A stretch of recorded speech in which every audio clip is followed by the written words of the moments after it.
শরীফ ওসমান হাদি বাংলাদেশে এসেছেন। জীবিত শরীফ ওসমান হাদি নয়, শহীদ শরীফ ওসমান হাদি বাংলাদেশে এসেছেন। বাংলাদেশে তার লাশ এসেছে। সেই লাশ রিসিভ করেছেন বাংলাদেশের রাজনীতিবিদরা। জামায়াত ইসলামীর সেক্রেটারি জেনারেল, ডাকসুর ভিপির সেই কান্না আমরা দেখেছি, মাহমুদুর রহমানের কান্না, আখতার হাসনাত আবদুল্লাহ, ভারতের আধিপত্যবাদের বিরুদ্ধে যারা তারা উপস্থিত ছিলেন, তারা শরীফ ওসমান হাদিকে রিসিভ করেছেন। শরীফ ওসমান হাদিকে এরপর হিমাগারে নিয়ে যাওয়া হয়েছে। এরপর হয়তো আগামীকাল ঢাকা বিশ্ববিদ্যালয় কেন্দ্রীয় মসজিদের ওখানে রাখা হবে, কিন্তু লাশ দেখার কোনো সুযোগ কাউকে দেওয়া হবে না। এরপরে মানিক মিয়া এভিনিউতে জানাজা। সর্বশেষ সিদ্ধান্ত অনুযায়ী ঢাকা বিশ্ববিদ্যালয় কেন্দ্রীয় মসজিদের পাশে, যেখানে জাতীয় কবি কাজী নজরুল ইসলাম শায়িত, তার পাশেই শরীফ ওসমান হাদিকে দাফন করা হবে। দর্শক, আপনারা আজকে আমাদের সন্তানেরা যেরকম পড়ে যে কাজী নজরুল ইসলামের কবর কোথায়, আমরা যখন ঢাকা বিশ্ববিদ্যালয়ে প্রথম পড়তে গিয়েছি বা ভর্তি পরীক্ষা দিতে গিয়েছি, তখন দেখতে যেতাম যে কাজী নজরুল ইসলামের কবর কোথায়। বইতে তো পড়েছি, এবার দেখে আসি। তখন আমাদের হাতে মোবাইল ছিল না যে আমরা ছবি তুলতে পারবো। শরীফ ওসমান হাদিও এরকম একটা ইতিহাস হবে, পরবর্তী প্রজন্ম পড়বে যে শরীফ ওসমান হাদির কবর কোথায়, চল দেখে আসি। ঢাকা বিশ্ববিদ্যালয় কেন্দ্রীয় মসজিদের পাশে, বইতে লেখা থাকবে। এই বিষয়গুলো বলছি যে এর অর্থ এই নয় যে শরীফ ওসমান হাদি শহীদ হয়েছে, আমরা বিরাট জানাজা পড়ে তাকে ঢাকা বিশ্ববিদ্যালয় কেন্দ্রীয় মসজিদের পাশে দাফন করব। এর মধ্যে এই বিষয়টা সীমাবদ্ধ থাকবে না। শরীফ ওসমান হাদির এই শাহাদাতকে কেন্দ্র করে বাংলাদেশের রাজনীতিতে কিছু বিরল ঘটনা ঘটবে, যেটা শরীফ ওসমান হাদি রক্ত না দিলে এই ঘটনা ঘটতো না।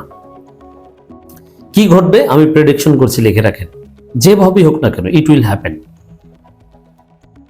বাংলাদেশের রাজনীতিতে আমাদের 24-এর বিপ্লবের পূর্ণতা পাবে শরীফ ওসমান হাদির শাহাদাত থেকে। এখন এই বিপ্লবের পূর্ণতা বিপ্লবী সরকার কায়েম করার মধ্য দিয়ে হোক, আর নির্বাচনে বিপ্লবের পক্ষের শক্তিকে বিজয়ী করার মাধ্যমে হোক, যারা বিপ্লবকে ধারণ করে তাদের বিজয়ের মাধ্যমে হোক, আর এই সরকারই বিপ্লবের পূর্ণতা দিয়ে যাবে যেভাবেই হোক না কেন, তার মাধ্যমে হোক। নির্বাচন পেছানোর মাধ্যমে হোক আর নির্বাচন টাইমলি হওয়ার মাধ্যমে হোক, শরীফ ওসমান হাদির রক্তের বদৌলতে বাংলাদেশের 24-এর বিপ্লব পূর্ণতা পাবে। এবং নানান প্রশ্ন সামনে আসছে যে ওয়াকারের ভূমিকা কি। শরীফ ওসমান হাদির পর এখন মাহমুদুর রহমানকে টার্গেট করেছে কচুগাতি বাহিনী। সবকিছু খোলাসা হয়ে যাবে।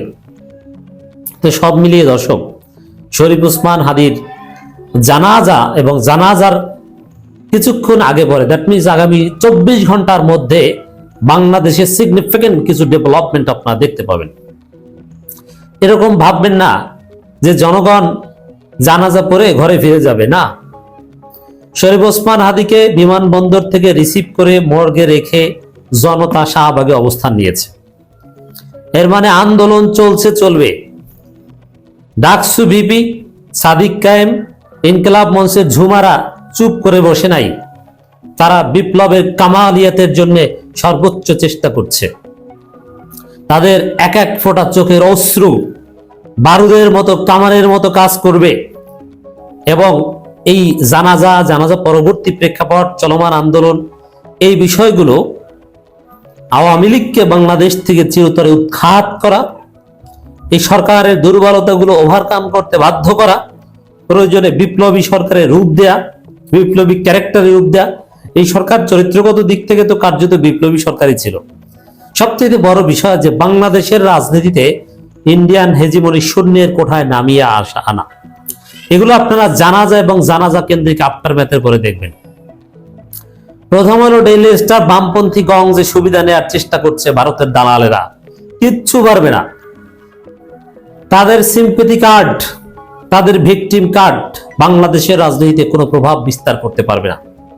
শরীফ ওসমান হাদি শুধু ডোমেস্টিক স্পেয়ারের মধ্যে সীমাবদ্ধ নয়, আন্তর্জাতিক স্পেয়ারে চলে গিয়েছেন।